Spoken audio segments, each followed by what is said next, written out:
today has its descendants, brave young Iranian men and women who are willing to risk their lives on the various streets of our country, fighting for the very same freedoms that we so often take for granted here in the free world. The question remains, can Iran achieve freedom? Can we achieve that goal? Not only we will, but we must. Not only in our interest, but I think in the interest of the world.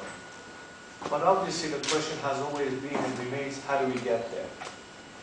There's no question that the very principles that we are aspiring to are obviously universal. I don't think the rules of the game change whether you are a citizen in Myanmar, in Caracas, or in Tehran. It remains always the same. And in that sense, I would like to first start by saying there are areas where we have to be very clear into where we stand. I, for one, am committed to a secular democratic alternative. Why do I emphasize the word secular? Because I don't believe that we can achieve democracy without a clear separation of religion from government. This has been proven time and again as a necessity and prerequisite to democratic order. It explains why in a society like America, Islam is one of the fastest growing religions, while under a so-called clerical regime in Iran, Islam is losing ground and is getting weaker and weaker by the day. It's very simple. There's freedom of religion. In Iran, there's none. These are the fundamental principles. And then it becomes a question of human rights. Do we advocate it simply as a desired slogan, or can we codify it and put the basis of our constitution in the future on the Universal Declaration of Human Rights? Why? Because how else could our citizenry be guaranteed of total equality? How could our citizens be guaranteed that irrespective of ethnicity, religious belief, political view, or sexual orientation, they will never, ever be segregated or mistreated? These, I think, are the elements that as a society and as citizens of that country we must strive for. In order to achieve that goal, we have to have these principles always embedded in our desires, irrespective of our ideologies, irrespective of our thinking, for the collective good of our nation, if we truly want to have a pluralistic democratic society. Now, I also believe that it is not only sufficient to simply rely on the apparatus of states, or for that matter, a legal document like the Constitution. It takes much more to achieve and stabilize a country under these principles, in a sense that society has to also be proactive well beyond the structure of government, which is why I wanted to spend most of my time on the subject of how critical the role of civil society is in any country in order to not only institutionalize democracy, but the safeguard of democracy and human rights. As such, again, I think that a proactive society will be much more likely to expedite the process of its implementation and its safeguard. And as such, I think the topic that I wanted to use this limited time to focus on, beyond the obvious, which I think we all talk about the same issues, is what are these rules? Not only at this phase, but in the future, and also finish by pointing to some role that I believe the international community can have. When we look at today's dynamics of change in Iran, we talk about the Green Movement, for instance, we talk about a number of entities within Iran, outside government, of course, NGOs and civil society. You will realize that, in fact, the most effective elements that have proven to push the agenda of freedom in Iran forward have mostly been elements that, in fact, belong to Iranian civil society, albeit severely restrained and restricted. Nevertheless, it is as a result of their efforts that the sustenance of this movement was so far possible. And in that sense, I believe that much needs to be further invested in that, to give them more measures and more instruments to achieve their goals. As one of the panelists referred recently, he said it's not so much that they expect guidance from us, but they expect our support. I want to use a few practical examples to give you an idea of where I think, for instance, we could be effective. I've always been wondering that while the world has been limiting its focus on how to bring pressure on the Islamic regime, for instance, in the context of using economic sanctions against the current government, is this necessarily sufficient? Is it sufficient to simply have a policy of sanctions while you maintain the political status quo in mind? Using the South African example, I will tell you that the reason the sanctions were effective was because at the end, the goal was to put an end to apartheid. You cannot have an effective sanction policy without having an alternative in mind. Sanctions cannot be an end, it may be a means to that end. And then I would argue that the better leverage you have against the regime is the force of the people, much more than external economic pressures. Because while you may harm the regime, you support. I want to use a few practical examples to give you an idea of where I think, for instance, we could be effective. I've always been wondering that while the world has been limiting its focus on how to bring pressure on the Islamic regime, for instance, in the context of using economic sanctions against the current government, is this necessarily sufficient?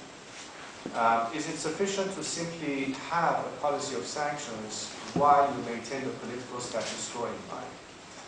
Using the South African example, I will tell you that the reason the sanctions were effective was because at the end, the goal was to put an end to apartheid. You cannot have an effective sanction policy without having an alternative in mind. Sanctions cannot be an end, it may be a means to that end. And then I would argue that the better leverage you have against the regime is the force of the people, much more than external economic pressures. Because while you may harm the regime, you do end up harming society as well in the long run. And that is not necessarily a good thing. Or if people in Iran were convinced that there is an intent to put an end to this regime with the help of the international community, because it is their demand, then obviously they'd be willing to take a greater risk in tightening their belts and will be willing to assume additional economic pressure, knowing that at the end the regime may in fact collapse. There are other ways that we can have the Iranian movement at this stage. For instance, I've always been wondering, in what way can we have more solidarity between the outside world and the people inside? Let me offer this. The quickest way to force this regime to paralysis and collapse is no doubt massive labor strikes in Iran on a large scale. Now, wouldn't you think that it would be a good idea to have some kind of a monetary fund with the help of world labor unions, for instance, sanctioned by a number of political parties, government, beyond government, citizens of the world, to fund such an entity as a backup and guarantee of compensation for lost wages of striking workers in Iran.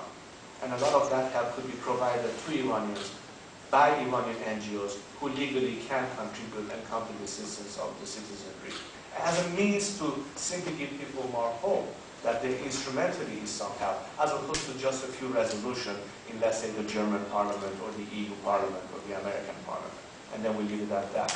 I'm trying to find constructive ways of strengthening civil society in Iran at every stage of the game. And in the future, the preservation of it once we are successful. How can we strengthen elements of civil society in Iran yet again? Because if you don't have strong labor unions, if you don't have syndicates, if you don't have free media, if you don't have all the instruments that equip and empowers the citizens of those countries, as I said, not just to rely on their government, but to themselves have checks and balance and means of eavesdropping and making sure that nothing gets diverted, that justice is done, that power doesn't get concentrated or abused or exceeded, so on and so forth. These are the true bastions of guarantees and further elements that strengthen the hands of the people, not just because they have the right to vote, but they have the right to also investigate and follow up on it. These are, and again, I don't want to abuse my time here, but these are, in the broad sense, elements that I, for one, constantly think of.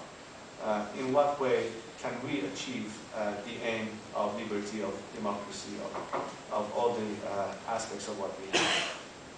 In closing, let me tell you that as a student of history, our own history, as someone who has monitored and discussed matters with people of various generations, from the previous generation, my own generation, today's generation, Yeah, the path to the future in Iran has never been an easy one. Yet we have survived as a civilization, as a culture and nation throughout history. Because I think that a lot of the principles that we advocate here is not alien to Iranians. In fact, it has always been desired and advocated throughout the centuries and throughout our cultures.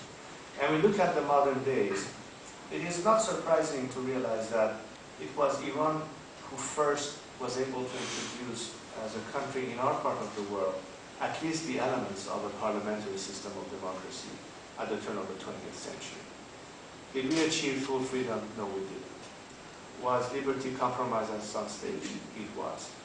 Did the previous regime fail in affording people the degree of political freedoms parallel to the economic abilities that it had produced?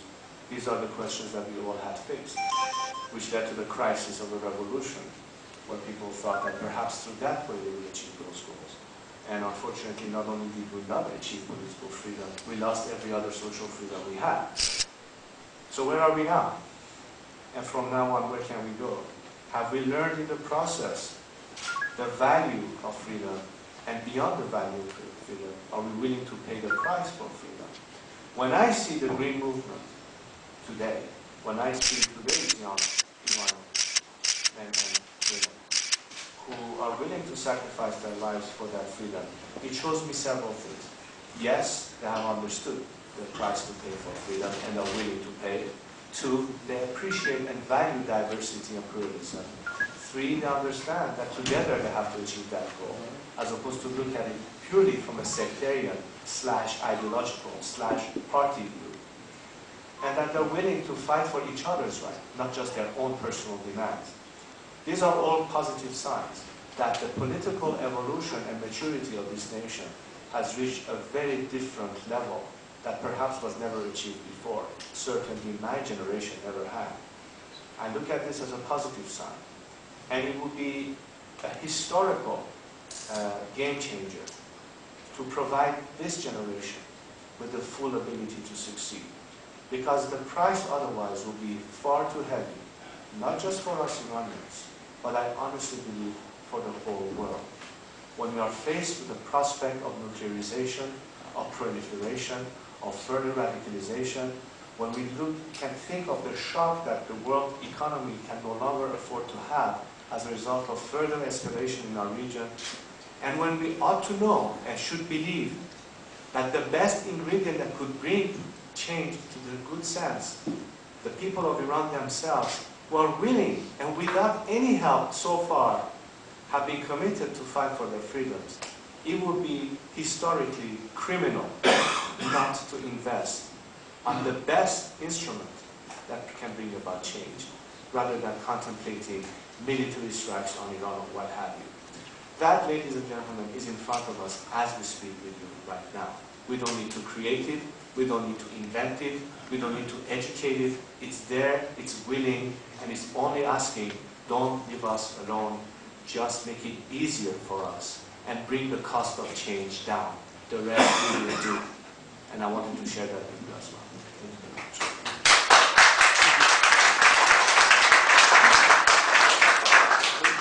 Thank you very much. Thank you very much, Royal